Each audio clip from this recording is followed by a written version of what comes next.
When it comes to what your family eats and drinks, you know your choices matter. You're the expert because you know what fits your life. And getting it right starts with good information. That's why America's beverage companies are sharing more information about our ingredients at goodtoknowfacts.org. No spin, no judgments, just the facts straight from the experts for more than 140 beverage ingredients. Visit goodtoknowfacts.org.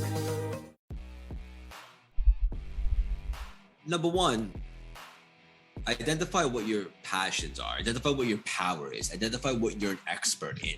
Get some clarity on your life, right? And so sometimes we don't know exactly where we want to go, but we know we don't want to go backwards, or we don't want to go that way. And for me, that was enough. And I like to put myself in good frequencies to get in that positive mindset, like rich energy, right? Creates rich ideas and so forth. So for me, every single day, fitness is a non-negotiable, 7 days a week. And I'm not like pouring that on anyone else that's listening to this audience. That's just me. I don't do fitness for the physicality. Like I used to seek validation when I was younger and a bit more immature and I wanted to look good. Now I do it to break a sweat, to just be in my thoughts and to cross something off the list. And also looking good certainly doesn't hurt.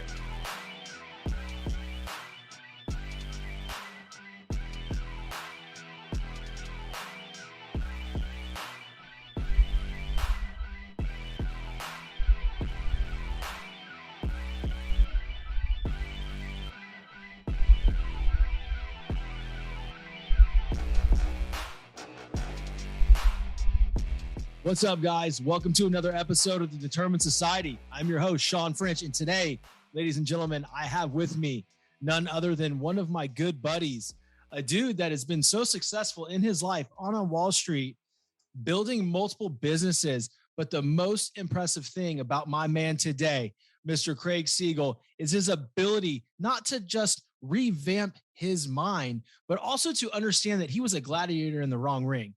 And at one moment in his life, he made the decision to shift and step into his true purpose. I have with me today, ladies and gentlemen, Craig Siegel. I'm super jacked to have him. Craig, what's up, man? Bang! You weren't kidding when you said you had a special surprise for me in regards to an intro. I'm the one that's used to giving them out. It's great to being on the receiving end. There's literally no place in the world that I would rather be right now than here with you, brother. Let's do this. I'm freaking jacked about it, man. I appreciate you giving the time, coming on here and blessing me with that nice little wig you got going on. New hairpiece. I swear to God, guys, this guy gets a haircut every 5 days. It's amazing. It's true. You're not wrong. I love it, man. So listen, I'm going to ask you because you're so used to asking everybody else. I don't know if anybody's ever asked you this question. What's your superpower? Great question, buddy. And everybody has one. Make no mistake about it. For the audience listening, like everybody is special and unique. We just need to identify what that is so we could step into our power and make a major mark on this world. My superpower is my ability to communicate effectively. Whereas when I speak to someone, they feel inspired to actually want to take action. I've always had a thing for that. I just never package it and put it together. Until the pandemic provided me that great awakening. It's interesting you bring up that point. Before we get to our next question is, you said opportunity that the pandemic brought you. That's all perspective. That's your paradigm, right? Let's touch on that really quickly because so many people view that pandemic as where they got stuck, where they lost themselves. I found myself during the pandemic, and it sounds like you did too. Oh, yeah. Yes, buddy. I needed that moment. And let me just give some context. I needed a second for Craig to find myself grounded for really the first time ever in my life and just ask myself tough questions. Like, am I happy? The answer was not even close. And what would make me happy? And it was at that moment that I changed my definition of success from one of making money to one of impact and significance. And then ultimately, I put it all together with marrying the two concepts of my passion for personal development and my gift for communicating effectively. And I went all in. I removed plan B from the equation. I burned the ships. As I like to say, there was no retreat. I was going to make this work, or essentially I was going to die trying. I love it, man. I also especially love when you talk about burn the boats, because for many years in 2001, we were told that story in LSU baseball squad room by our coach about the infamous Hernan Cortez when he burnt the ships and everybody's looking. It's like, hey, what are you doing? That's how we're going to get home. He's like, no, no, no. We're either leaving in their ships or dying on this island, but we're winning this war. And I love that about you, because that's exactly what personal development, that's exactly what living your purpose truly is burning the ships. Can you talk to the audience a little bit about that moment, that specific moment where you knew, like, okay, shit, this is my purpose and this is where I need to pivot and go? Yes, buddy. I felt so unfulfilled and unhappy for so long. I was essentially dying on Wall Street. I wasn't even alive, but if I'm being honest with you, I was existing. And I just didn't like the path I was heading towards. And I asked myself, so like, is this really it for me? And I was even in a toxic relationship for a little while. There was just so much stuff going on that I knew I was meant for more. It was just, I was stuck straight up. I was plugged into the matrix. And I got caught up in the rat race, simply put. And I got beaten down by life a little bit. And then ultimately, I realized that intuition that I always had, where I felt guided, where I would speak to God, and I knew there was a bigger calling, a much bigger message in the pandemic, when literally there was nothing to do but think, right? Or at least for me, I saw a lot of people doing a lot of Netflix and a lot of day drinking, and I said, that's not going to be me. And I really got myself in that frequency and vibrated on that level. Like, why am I here? I know there's a reason.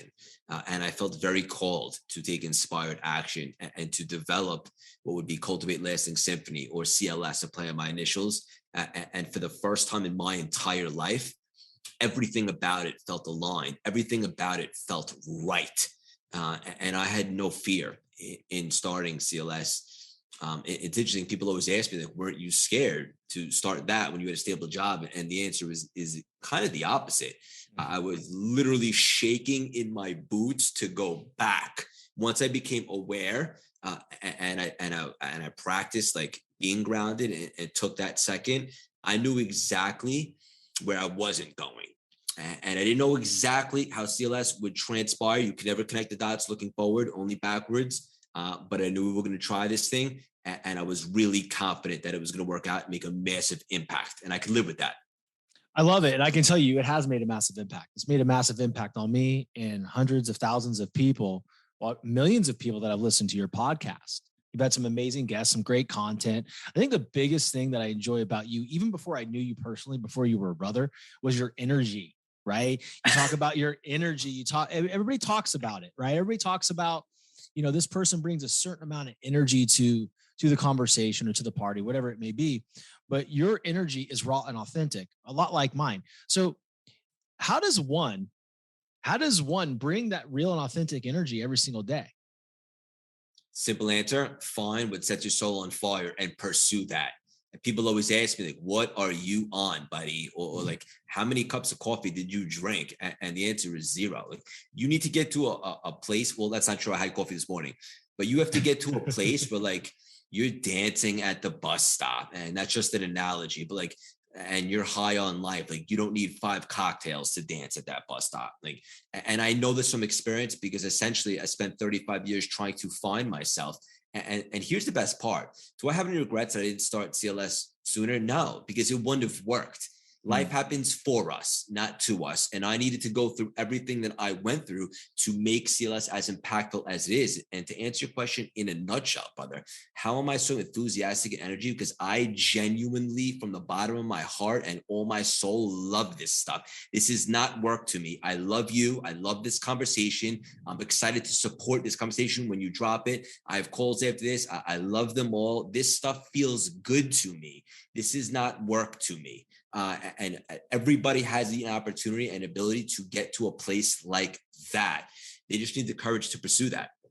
I love that, because I knew what your answer was going to be. I wanted my listeners to hear it, because there's somebody out there right now that doesn't truly understand how to get out of their own way and step into who they truly are and live in that energy on a second by second, minute by minute basis, right? Because it is a tough energy. I remember prior to the pandemic, I was always worried about what other people thought.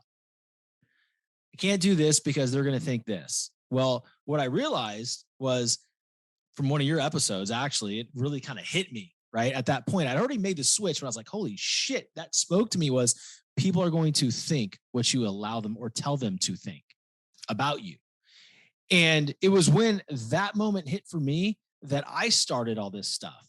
And from that point on, it's been like a busy helter-skelter neighborhood in my head to where I'm constantly moving. I'm constantly in this energy, in this vibrational state that I just want to create. That's all I want to do. I want to have conversations like this on my podcast. I want to hop on lives. I want to hop and do all these things with people like you because you're in there doing it. And the main reason why is because we connected. Yeah. Being a gladiator in the wrong arena, right? You mentioned that to me on the very first time that we spoke. He's like, dude, you are a gladiator in the wrong arena. And right then I knew what you meant. Explain to the listeners what that means to you. Someone that has that passion, that drive, the ability to be self-disciplined and self-motivated, but to channel it in the right place, because we're all energy, right? Like, spoiler alert, like this is just a vessel. Yours is a little more handsome, but that's just a vessel. But it's a soul and a spirit having an earthly or a human experience. And so you have that fire, brother. That's hard to teach, but you possess it. For me, I had it as well. And I was on Wall Street and it was not the right Coliseum for me. And I was waking up every day and it felt like I was going to a job. Now, make no mistake about it. I still gave it everything I got because that's just the type of cat that I am. But it was unfulfilling. And it's hard to be grateful when you're doing something like that, because even though you hear the sad story all the time, a father or mother passes away and didn't have life insurance, and the family is left to deal with the debt and struggle without any financial help. That's where term life insurance comes in. It can help protect the family financially from those struggles if something unexpected were to happen to you or your spouse. Fabric by Gerber Life is term life insurance you can get done today for busy parents like you, all online, on your schedule, right from your couch. You can be covered in under 10 minutes with no health exam required. If you got kids, and especially if you're young and healthy, the time to lock in low rates is now. Even if you have life insurance through your employer, it may not offer enough protection for your family, and it may not follow you if you leave your job. There's no risk.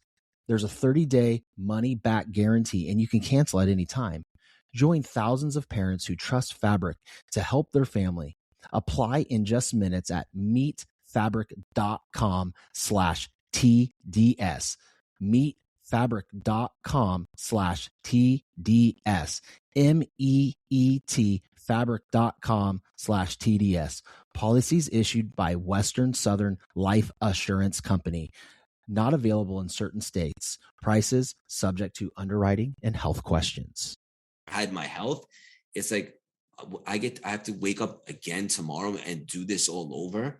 And so I was in the wrong arena. And that's when I picked up running and I started running a bunch of marathons. I ran 4 the first year I got into it, just because I have an addictive personality. And I was so fascinated by how running is so mental. But ultimately, I was never looking to become a professional runner. I was looking for another arena to be a gladiator in.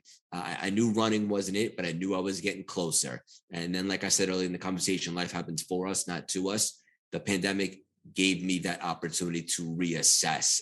And that's when I figured out the correct arena. It's almost frightening how similar our stories are. So this all started for me. And this is so cool because this is why we're in each other's lives. When this started for me, I just needed to lose weight because I was fat and out of shape, and I didn't know enough about COVID at that point to be like, okay, well, if I got it, how am I going to do? I'm having a hard time walking up the stairs here, right? So for me, it was more about just getting healthy and being here for my family, first and foremost. And then somewhere along that journey, I ran across Andy Frisella's 75 Hard. So I started doing that. And in the middle of that program, I started thinking to myself, and it was so uncomfortable. It was a sick feeling, to be quite honest with you. A lot like being in that arena that you're not supposed to be in, right? Because you know that your purpose is elsewhere. I started thinking there's something more I'm supposed to be doing right now. And I couldn't figure it out. It just wasn't happening for me. And then boom, one day I'm driving down the road and my brain exploded in my car. And then here we are.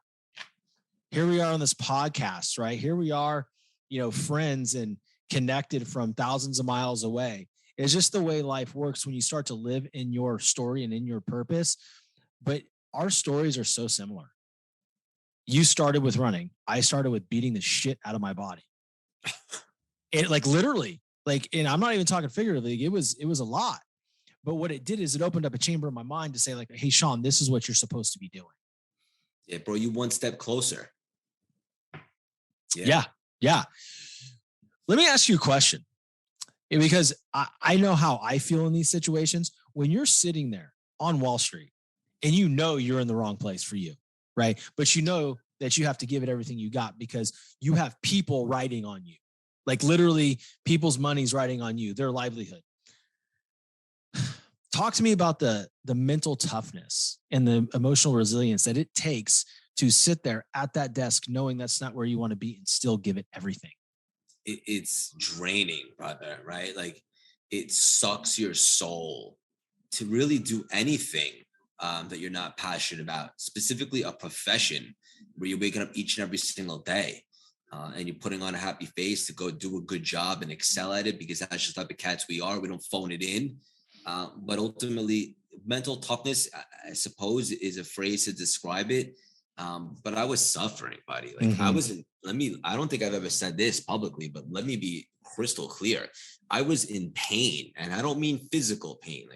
I was in spiritual and emotional and mental pain.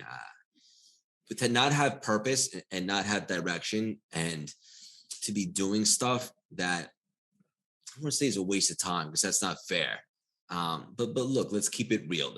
We're not guaranteed tomorrow. We have this day, right? As our good friend Ben Newman likes to say. So how can we waste time?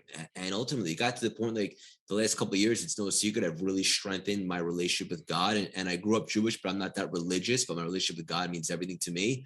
And I got to a point where I felt like I was disrespecting him by not living my purpose and just being a spoke on the wheel. So mental toughness is one way to describe it, but I think that's kind of being nice. I was straight up suffering in silence. But the good news is I was aware that I was suffering and I was looking for something else. But that's why I go back to the pandemic. It provided me that opportunity. I don't know when or if CLS would have been born had I not had that second to kind of catch my breath, find myself grounded and reassess. It's amazing. I mean, it truly is amazing, the perspective, right?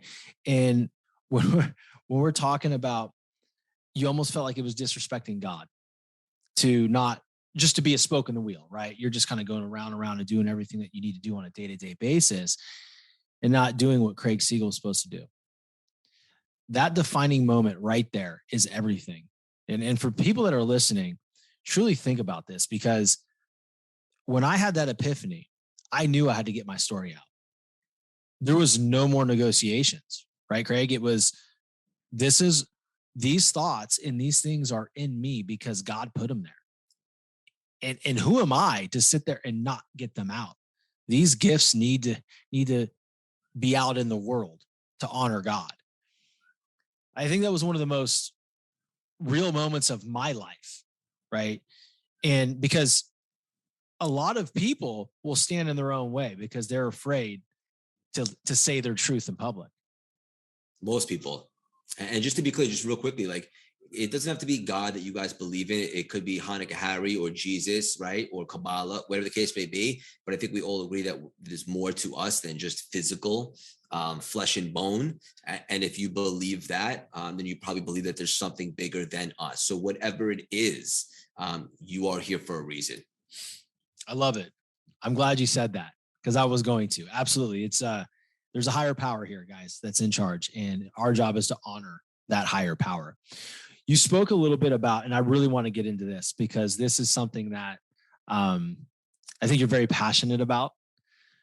With all that suffering, and when you're not living in integrity with your with who you are and being in alignment of what you really truly want to do, that's when dis-ease goes through the body. That's when you get sick. That's when disease happens. Quite literally.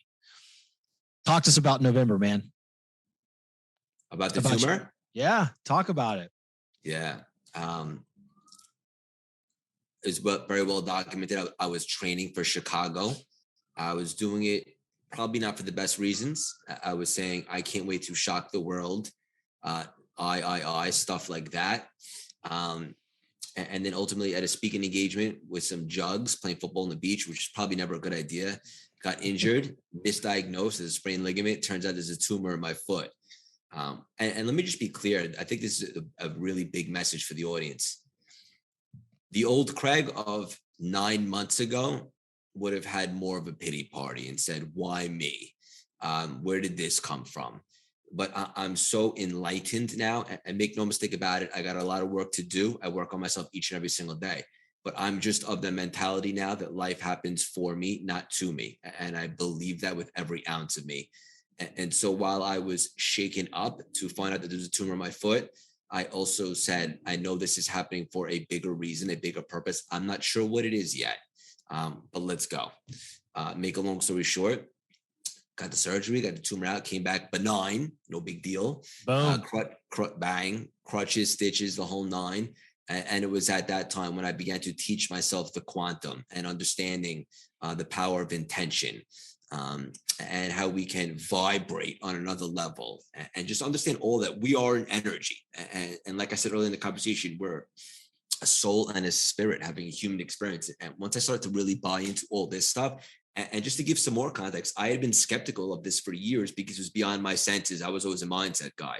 When better time to dive in and to buy in when I'm on crutches and I can't physically train? So I did.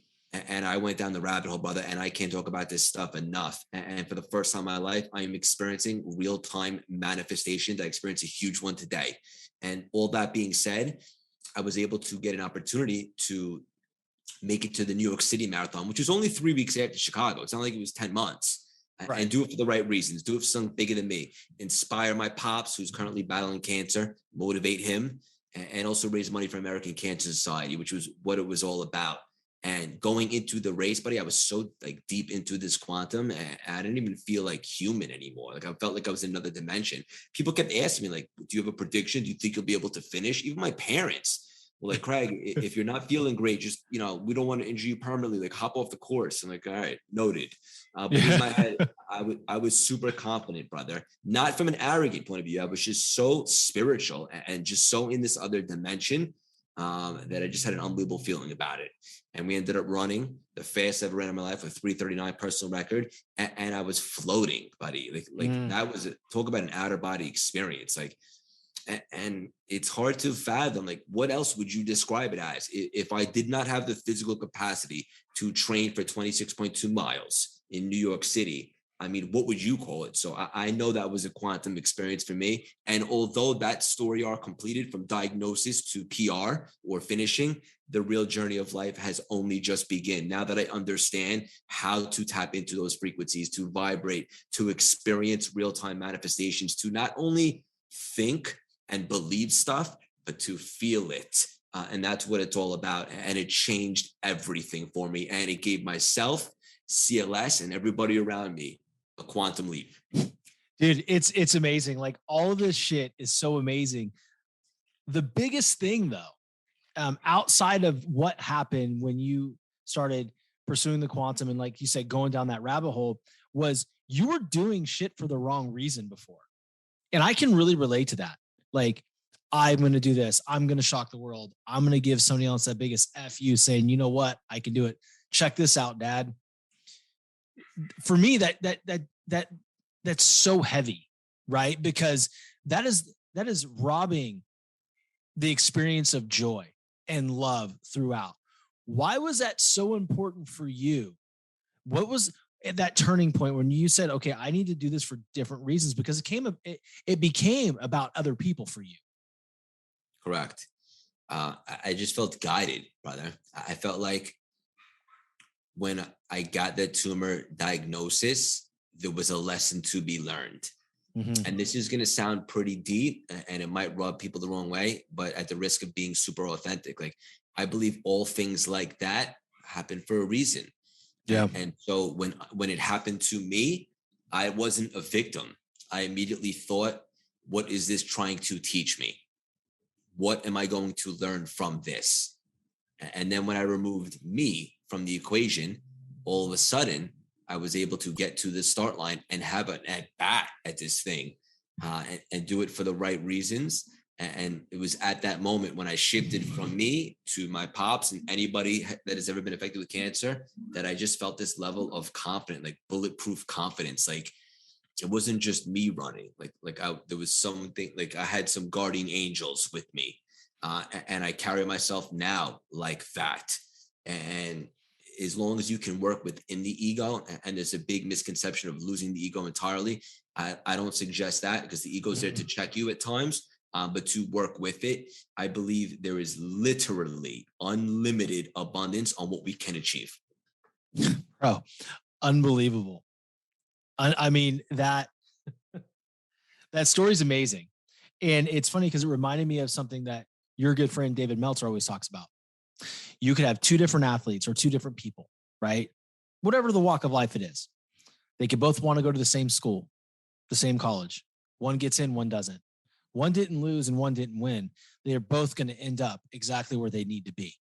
And in that moment that you're going through this, you were right where you needed to be for a reason. And it takes a special person to remove themselves like you did from the equation and say, okay, there's a message, there's a reason why I'm going through this. And I can either wallow in it like I would 9 months ago, or I can rise above that and be different. That's it. And I think it's a lesson for everybody in any arena or any facet of life that they're in. When something happens, and spoiler alert, life will they will serve you some challenges and obstacles. So embrace them. Yeah. You can go into it with a different perspective. You could say, why is this happening for me, not to me? And then you can get curious and try to figure it out and just get on board. And it is what it is. And when you have that, you kind of release like all the expectations or the victim mentality, which I think is literally the worst thing that you could possess. And then ultimately it shifts your perspective on how you do life. It truly does. Like the victim mentality, like, dude, like the world doesn't care how bad you had it, right? Everybody has their story, right? What's really cool is when you make something of your story and you become something. And that is something that, you know, I can look at your whole situation of Wall Street, tumor, those two things right there completely revamped and re-energized your whole life. You re-energize me. So I fucking do every day. I know I do. You like my voice memos. You like my voice memos. You're great. My voice memos are fire. I just had to stop this show for a second and just acknowledge you and just let you know how much I love you, buddy. Like, yes, you're in my membership, you're in a program, and we're going to do life together for a very long time. But what excites me most about you is our friendship, buddy. And I genuinely love you. And I see a lot of me in you. Not that you need to be me, you're your own version, but that eye of the tiger, buddy. And you don't see that very often. And I want to acknowledge you for that. I appreciate it, man. I love you too. That's my favorite thing about our friendship. Is our friendship. Like literally, I love doing these things with you. I love the membership, all that stuff. But dude, I just love when we banter. Yes. When we do that stupid boy shit, like when we're freaking everybody out on social media, you know, like that's my favorite part about our friendship, because we're able, it's like a lot. We turn every situation into our fucking playground. Okay.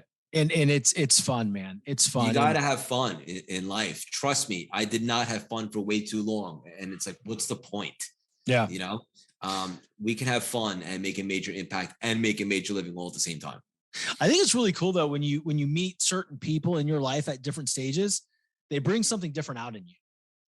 And in every relationship, I try to find the purpose, right? Like, okay, well, this happened back then because of this, and now I know why. Like, I'm so grateful that you came along in my life when you did, because it is serving the best purpose as far as relationship goes, to where I don't know if I would have been ready a year ago, right? Like we have to be open to the journey and how shit comes to us. You know, I did. I don't know if you watched it. You probably did, but I did a reel the day after the Super Bowl talking about Andrew Whitworth and Matthew Stafford and how they waited for almost 2 freaking decades for their moment. But when it came, they were ready. Yeah. And that's, and honestly, dude, like that's you. That's what happened in your life. When your moment came, you were fucking ready. And I'm going to tell you something. I'm right there with you, right? That I'm ready. I'm hungry. Dude, a year ago, I wouldn't be on a freaking podcast with a badass like yourself. And here we are, right? So let me ask you a question, man. Going back to getting back down to business is, what are some of your daily rituals, man, that you can, you know, I know you may not want to get super specific, right? But just, there's people out there that are listening that are fucking stuck. They're listening to this specific episode with Craig Siegel because they feel they're going to learn something on how to get unstuck. What do you do? Number one, identify what your passions are. Identify what your power is. Identify what you're an expert in. Get some clarity on your life, right?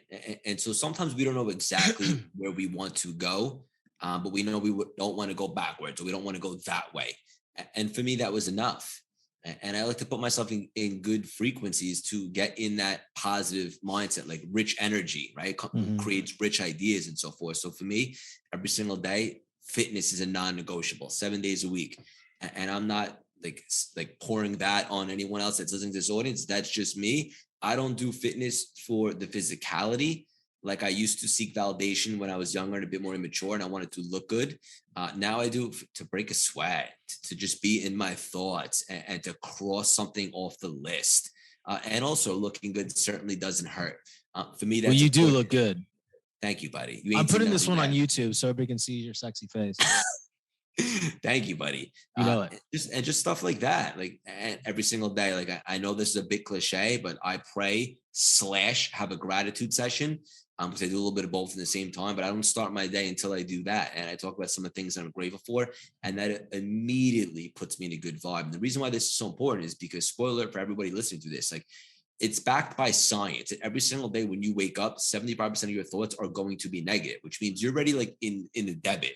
So you have to understand that and you have to block out the interference. So how do you do that? It starts with awareness, right? So going from an unconscious mindset to conscious. Oh, I know why I'm feeling weird today. Woke up on the wrong side of the boat, whatever the case may be, is because my thoughts are out of whack or my thoughts are disempowering. As soon as I become aware of that, now I just implement strategies, right? Implement positive thoughts. It's going to be a great day. I'm super grateful for X, Y, and Z. I get to work out today. I get to go to work today. I get to work on a side project, whatever the case may be. Now, all of a sudden, you create new beliefs, new behaviors, new results, and so forth. So the bottom line, and this is $1 billion thought process. Understand that you will receive negative thoughts over the course of the day, and it's on you to create systems to block it out. Because like I would say, thoughts are random, thinking is not. So don't feel bad that you get nagged out often, because everybody does. The real greats that make massive impacts in the world are aware of that. And they have systems in place to block out the interference and replace the negative thoughts with more empowering, constructive, and productive ones. And that'll literally change anything for anybody listening to this right now. Absolutely love it. That's another one of the things that every time a bad thought comes into my head, I used to shame myself for that bad thought. After you told me that one day about you cannot control the random thoughts that go into your head, but you can control the way you think, I began to give myself permission for that to be okay. Like, that's a negative thought. Okay, but now I'm going to think empowering thoughts, because that's not where I want to be. Right. And doing that enough, that's where that emotional resiliency is formed. And we're able to completely, as you would say, revamp our mind, rewire it completely. Right. And I think that's super important, because without that, we'd beat the hell out of ourselves every single day. I mean, I love the fitness 7 days a week, because if I don't do that, then my mind's not right. It's my meditation. That's when I'm the most open. Love that you use that word, because people ask me about running. To me, it's a moving meditation. And that, dude, so that's super important. I'm passionate about this because a lot of people say you need to be super quiet in a place of quiet to meditate, and you need to have music on or whatever it is. Like, dude, I believe in active meditation. Same. Dude, we should get an apartment together. But I actually had this breakthrough recently. I was on a call with somebody, maybe a client or something like that, and they described running as my moving meditation. And I said, you know what? That's exactly what it is. And I never articulated it, but yes, let me confirm. Running to me is a moving meditation, straight up. Lifting, 100%. Lifting, getting after it. Good tunes going into my ears. A lot of times, honestly, too, like if it's not tunes, I am listening to your podcast. Great show. I listened to the Rebecca Zung. That's one of your favorites. It's one of my favorites. Yeah. Amberly Lago. 100% one of my favorites. But yeah, man, like. What about some of the jugs? Like Deer Deck? Yeah, Milet, Deer Deck. I loved Ed Milet. I obviously, Deer Deck was great. There was just a lot of subtle quotes in those two episodes, like especially the Rebecca Zung one. Yeah. Right? I just felt at that point in time that spoke to you. I know it spoke to you. It hit me. It hit me hard. Yeah. That's what it's all about. That's why I people always like, I've never seen such a diversified portfolio of guests on a show. I want to hit everything. Like I want anybody that listens to feel triggered in a positive way, some way. That's why I have WWE wrestlers on, Hollywood actors, professional athletes, entrepreneur, literally everything, because I want it to be able to resonate to the masses. So I'm actually really glad that you said that. And it's funny because I'm watching your diversity of guests, right? And it's teaching me how to be diverse with my guests. So thank you. Yeah, for sure. Listen, like, don't typecast yourself. Don't be like stuck in a corner where it has to be this. Have great conversations with people that you believe will provide great value. And when you do that, and that's your sole motivation, brother, everything else will take care of itself. Sponsorships will throw money at you. Big guests will arrive and so forth. So just focus on providing value and catering to a bigger audience, which you obviously have. So it's the right mindset. I'm excited, man. I'm excited. We've got some big people on. We've had some big people on, and we're going to continue that, right? This is turning into the Public Figure Podcast. That's it. Like you're one of the dudes leading the way. I'm really excited to hear one of your recently recorded episodes. I'm not going to blow it out of the way. Oh, we can talk about it. Yeah, hell yeah, I'm excited for that shit. Yeah, man, that guy's awesome. Good dude. That episode will probably drop in the next 2 weeks just for you, because I know you're jonesing to hear it. I am. Something really special happens at the end of that episode that's never been done before in podcasts or on the CLS experience. So I'm excited for the world to hear that. I'm excited, man. I'm really excited. Yeah, listen, dude. Hey, we're running short on time, but I want to ask you something funny. What is one thing that people don't know about you that, like, for instance, one of my last guests, DJ, he did ballet. What's one funny thing that people may not know about you? I'd say there's probably a couple, buddy. I'm obsessed with the wrestling business. I used to play with figures, action figures, G.I. Joes, wrestling figures. What I think is interesting, and I think I've said this before, but people have a hard time believing it, is pretty shy. I'm an introvert, buddy. Like I don't do great in big crowds and stuff like that. When I started CLS, I understood based upon strategy that it was a means to the end to spread the impact. And now I've become very comfortable being uncomfortable. It's a skill set that anybody could develop.